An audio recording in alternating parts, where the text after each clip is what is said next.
नमस्कार दोस्तों, आ गया हूँ एक जॉब नई अपॉर्चुनिटी लेकर आपके लिए। आज का जॉब अपॉर्चुनिटी है स्टील अथॉरिटी ऑफ इंडिया भर्ती 2024। स्टील अथॉरिटी ऑफ इंडिया, जिसे हम लोग सेल के नाम से भी जानते हैं, कि बहुत सारे संयंत्र है, यूनिट्स है और खदान हैं। इन खदानों, संयंत्रों या यूनिट्स पर ऑपरेटर कम टेक्नीशियन, जिसे संक्षेप में हम लोग ओसीटीटी कहते हैं, के पदों पर ऑनलाइन एप्लीकेशन की प्रक्रिया शुरू हो गई है। सेल ओसीटीटी भर्ती के ऑनलाइन एप्लीकेशन की जो प्रक्रिया है 26 फरवरी 2024 से इनके ऑफिशियल वेबसाइट से शुरू हो चुकी है और यह प्रक्रिया में एप्लीकेशन भरने का जो लास्ट डेट है 18 मार्च 2024 तक है। मतलब सीधी से है 26 फरवरी 2024 से 18 मार्च 2024 के तक ऑपरेटर कम टेक्नीशियन यानी ओसीटीटी के पदों पर एप्लीकेशन किया जा सकता है। इंटरेस्टेड कैंडिडेट इस वीडियो के अंत तक जुड़े रहे। इस वीडियो में इस वैकेंसी के रिलेटेड संपूर्ण जानकारी दी गई है। आइए इन पदों का ओवरव्यू देखते हैं संक्षेप में। तो यहाँ पर पोस्ट का नाम है ओसीटीटी, मतलब ऑपरेटर कम टेक्नीशियन ट्रेनी, और टोटल पोस्ट की संख्या है 314।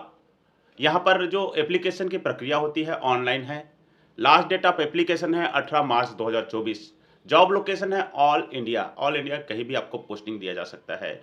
और ऑफिशियल इनका वेबसाइट आपके स्क्रीन पर डिस्प्ले हो रहा है। इसके अलावा एप्लीकेशंस का नोटिफिकेशन का लिंक और ऑफिशियल वेबसाइट का लिंक आपको इस वीडियो के डिस्क्रिप्शन और पहला कमेंट्स पर मिल जाएगा।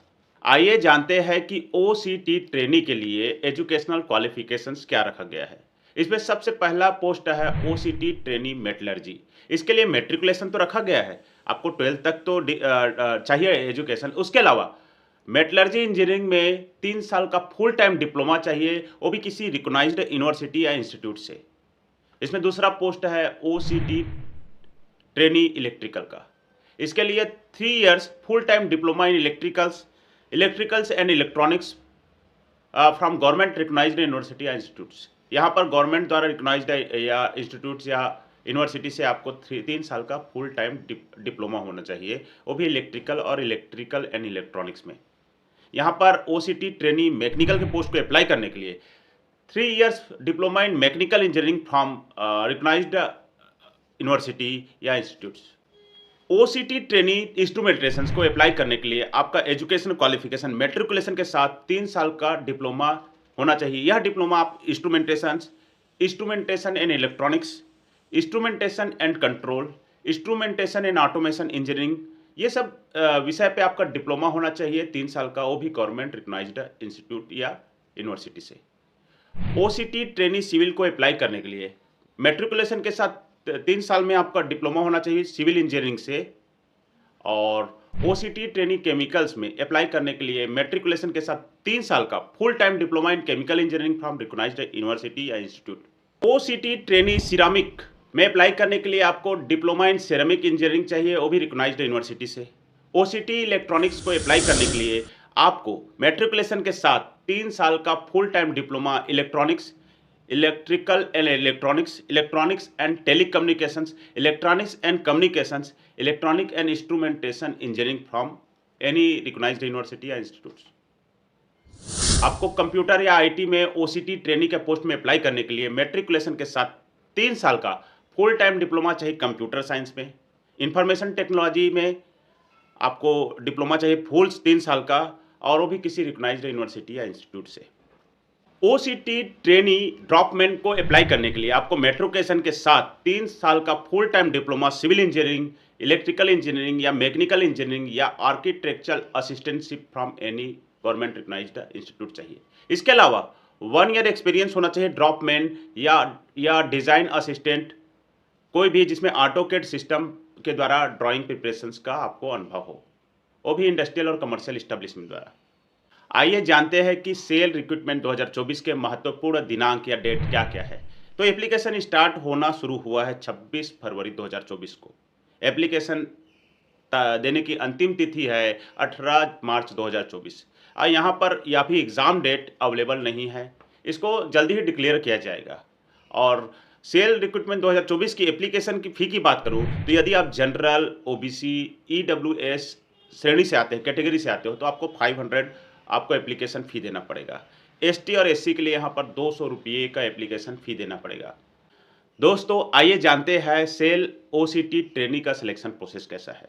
तो सिलेक्शन प्रोसेस में एक स्टेप है कंप्यूटर बेस्ड टेस्टिंग। यहाँ पर कंप्यूटर बेस्ड टेस्टिंग होगा, कंप्यूटर पे आपको टेस्ट लिया जाएगा। इसमें 100 टाइप के ऑब्जेक्टिव क्वेश्चन दिए जाएंगे और इस ऑब्जेक्टिव क्वेश्चन में जो क्वेश्चन को कैटेगरी वाइज अगर डिवाइड करें तो दो दो कैटेगरी में बांट सकते हैं। पहला जो 50 क्वेश्चन रहेगा और डोमेन नॉलेज के संबंधित रहेगा। डोमेन नॉलेज मतलब जिस भी आपको ट्रेड में अप्लाई करना है उस विषय में आपका नॉलेज कैसा है। और अगला जो 50 क्वेश्चन है उसमें आपका एटीट्यूड टेस्ट किया जाएगा। आपका जीके एटीट्यूड जो टेस्ट है वो किया जाएगा और इसके लिए टोटल आपको 90 मिनट दिया जाएगा। और यदि मैं मिनिमम क्वालिफिकेशन मार्क की बात करूं तो यदि आप अनरिजर्व कैटेगरी से आते हो, ईडब्ल्यूएस में आते हो, तो आपको 50% का क्वालिफिकेशन मार्क्स क्वालिफाई करने के लिए अर्जित करना पड़ेगा। लेकिन वहीं पर एससी, एसटी और ओबीसी, नॉन क्रीमी लेयर के लिए या पीडब्ल्यूबीडीज के लिए यहाँ पर जो क्वालिफिकेशन मार्क्स है वो 40% है। और अलग अलग जो पोस्ट या डिसिप्लिन के लिए जो क्वालिफिकेशन मार्क है उसको अलग से कैलकुलेट किया जाएगा। यदि मैं स्टेप वाइज क्लासिफाई करूं तो इसमें पहला स्टेप है सीबीटी कंप्यूटर बेस्ड टेस्ट, उसके बाद physical parameter test, skill test और डॉक्यूमेंट वेरिफिकेशंस और मेडिकल टेस्ट। ये सभी टेस्टों को मिलाकर इनमें सिलेक्शन किया जाएगा। यदि आपने सीबीटी टेस्ट क्वालिफाई कर लिया है और तो आपको फिजिकल पैरामीटर्स में चेक किया जाएगा, आपका स्किल टेस्ट लिया जाएगा और उसमें भी आप क्वालिफाई करने के बाद आपका डॉक्यूमेंट वेरिफिकेशंस किया जाएगा और डॉक्यूमेंट वेरिफिकेशन पाने पे आपका अगर डॉक्यूमेंट एडिक्वेट निकलता है तो आपका मेडिकल टेस्ट किया जाएगा और मेडिकल टेस्ट में क्वालिफाई होने के बाद आपका सिलेक्शन हो जाएगा। इन पोस्ट को अप्लाई करने के लिए आपका न्यूनतम आयु 18 वर्ष होना चाहिए, अधिकतम आयु 28 साल होना चाहिए। इसके अलावा सरकार के नियमानुसार जो भी आयु में अतिरिक्त छूट का प्रावधान रखा गया है यदि आप उस कैटेगरी के लिए बिलोंग करते हो। ज़्यादा जानकारी के लिए आप इसका नोटिफिकेशन अवश्य पढ़ें। इन पदों को भरने के लिए आपको क्या-क्या रिक्वायरमेंट डॉक्यूमेंट की ज़रूरत है, आइए जानते हैं। तो इसमें सबसे पहला आइडेंटिटी कार्ड है, आपका जो पहचान पत्र है, जैसे इसमें आधार कार्ड भी आ सकता है और वोटर आईडी कार्ड आ सकता है, ये आपके पास होना चाहिए। कास्ट सर्टिफिकेट, यदि आप कास्ट रिलेटेड आरक्षण लेना चाहते हो तो आपको कास्ट सर्टिफिकेट सबमिट करना पड़ेगा। एड्रेस प्रूफ का डॉक्यूमेंट है वो आपको करना पड़ेगा, वो आधार के साथ भी कर सकते हो आप, वोटर आईडी कार्ड के साथ भी कर सकते हो। डेट ऑफ बर्थ, जो बर्थ डेट का जो सर्टिफिकेट है जिसमें 10th का मार्कशीट हो या कोई भी गवर्नमेंट ऑफिशियल द्वारा आपका बर्थ रिलेटेड सर्टिफिकेट अगर इशू किया हो तो उसको भी सबमिट कर सकते हो। पासपोर्ट साइज फोटो चाहिए और सबसे महत्वपूर्ण एम्प्लॉयमेंट रजिस्ट्रेशन सर्टिफिकेट चाहिए। आपके पास एम्प्लॉयमेंट रजिस्ट्रेशन सर्टिफिकेट इस पोस्ट को अप्लाई करने के लिए होना ही चाहिए। आइए जानते हैं कि steel authority of India limited के इन पदों पर एप्लीकेशंस करने की प्रक्रिया कैसा है। तो यहाँ पर एप्लीकेशंस करने के पहले जो भी कैंडिडेट्स हैं उनके ऑफिशियल नोटिफिकेशंस को सावधानी से पढ़ें, देखें कि भर्ती प्रक्रिया कैसा है और उसमें एजुकेशनल क्वालिफिकेशंस क्या रखी गई है और अपनी योग्यता को जांच लें। इसका ऑफिशियल नोटिफिकेशन आपका लिंक आपको इस वीडियो के डिस्क्रिप्शन और पहला कमेंट्स पर मिल जाएगा। और उसके बाद आवेदन करने के लिए आपको सेल के ऑफिशियल वेबसाइट पर जाएं। इस वीडियो के डिस्क्रिप्शंस और इस वीडियो के पहला कमेंट्स पर आपको उसका ऑफिशियल वेबसाइट का लिंक भी मिल जाएगा। ऑफिशियल वेबसाइट के लिंक पर आप के थ्रू जाओगे तो आपको इनके होम पेज पर एक ऑनलाइन फॉर्म का लिंक मिल जाएगा। ऑनलाइन फॉर्म का लिंक पे आप क्लिक करते ही आपको एक एप्लीकेशन फॉर्म डिस्प्ले होगा। उस एप्लीकेशन फॉर्म को सावधानी से पढ़ें। जो व्यक्तिगत जानकारी आपसे पूछा गया है उसको सावधानी से भरें। अपनी योग्यता का दस्तावेज है, फोटो है, हस्ताक्षर है, यदि इनका आपको स्कैन कॉपी अपने पास रखें और उन्हें अपलोड करें। और यदि आपको शुल्क पूछा गया है, कोई भी एप्लीकेशन फ़ी पूछा गया है तो उसका पेमेंट करें और पेमेंट करने के पश्चात एक बार पुनः आप पूरा डॉक्यूमेंट का ड्राफ्ट को चेक कीजिए और अंतिम में आप सबमिट करें। सबमिट करने के पश्चात आपको एप्लीकेशन का प्रिंट आउट लेना ना भूलें, क्योंकि भविष्य में इस एप्लीकेशन के प्रिंट आउट में जो भी रेफरेंस नंबर है उनके थ्रू आप इस पोस्ट के लिए फर्दर कम्युनिकेशंस कर सकते हो। दोस्तों, steel authority of India limited में काम करना एक सुनहरा अवसर है। अतः यदि आप एलिजिबल हो और स्टील अथॉरिटी ऑफ इंडिया में कार्य करना चाहते हो तो इस वैकेंसी पर एप्लीकेशन जरूर दें।